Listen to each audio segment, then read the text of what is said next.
Satu hal yang mungkin perlu kita jadikan sebagai catatan khusus, karena ini memiliki nilai urgensitas yang sangat tinggi, bahkan bisa kita kaitkan dengan semakin terpuruknya umat Islam ataukah nanti akan maju dan menggapai kejayaan umat Islam tersebut.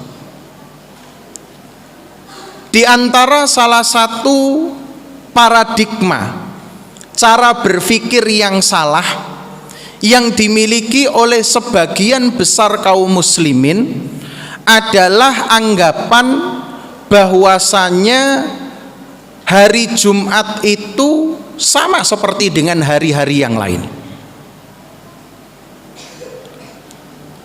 Anggapan ini tentu sangat bertentangan dengan sabda Nabi Muhammad SAW ketika beliau mengatakan khairu yaumin tala'at fihi syamsu yaumul jumu'ah.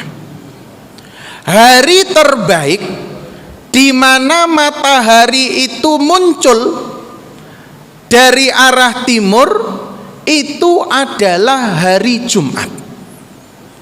Bahkan sebagian ulama termasuk beberapa dari kalangan tabi'in seperti Ibnu Abbas radhiyallahu taala anhuma menyatakan bahwasanya keutamaan yang dimiliki oleh hari Jumat itu ternyata lebih mulia ketimbang keutamaan-keutamaan yang diberikan oleh Allah Subhanahu wa taala pada dua hari raya Idul Fitri maupun Idul Adha.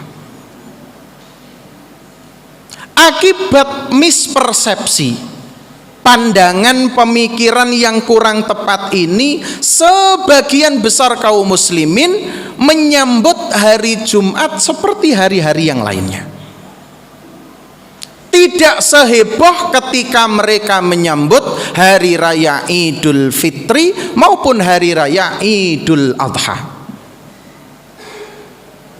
Oleh sebab itu, seringkali yang muncul adalah sikap biasa saja yang ditunjukkan oleh sebagian besar kaum muslimin guna mempersiapkan diri mereka menghadiri sholat Jumat.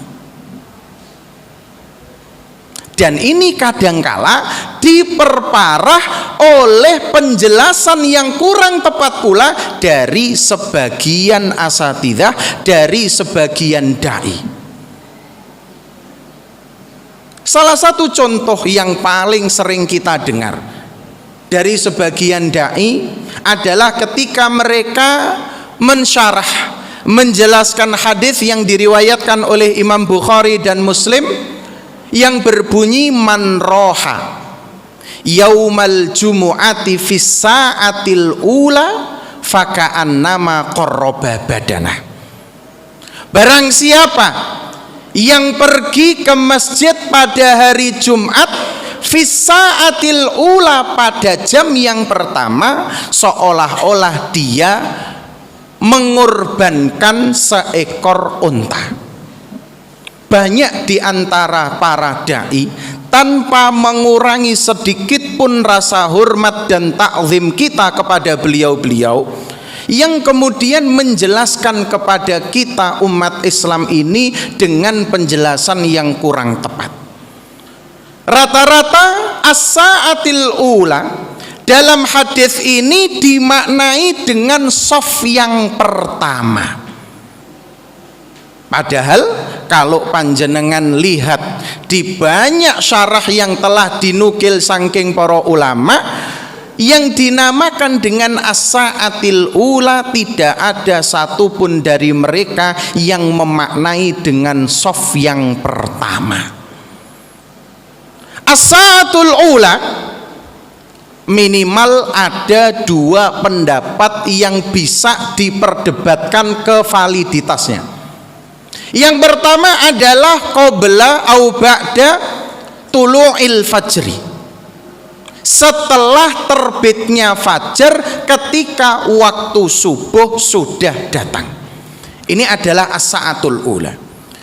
Jadi menurut penafsiran ini, orang-orang yang pergi ke masjid untuk menunaikan sholat Jumat pada jam-jam tersebut, itulah yang mendapatkan ganjaran seolah-olah dia telah mengorbankan seekor unta. Bukan orang yang datang terakhir tapi nyerobot pengen dapat sof yang pertama, boten.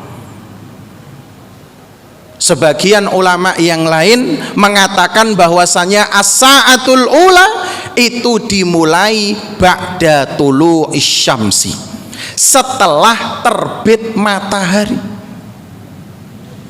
Jadi jam-jam yang pertama kemudian dilanjutkan dengan jam-jam yang kedua, itu dimulainya dari terbit matahari. Kalau sekarang kurang lebih jam 5:30, katakanlah seperti itu. Jam kedua dimulai mungkin saja dari jam 7 sampai jam 8. As-sa'atul tsalitsah jam 8 sampai jam 9. As-sa'atul rabi'ah yang dikatakan oleh Kanjeng Nabi seperti mengorbankan seekor ayam atau burung, itu jam 9 sampai jam 10.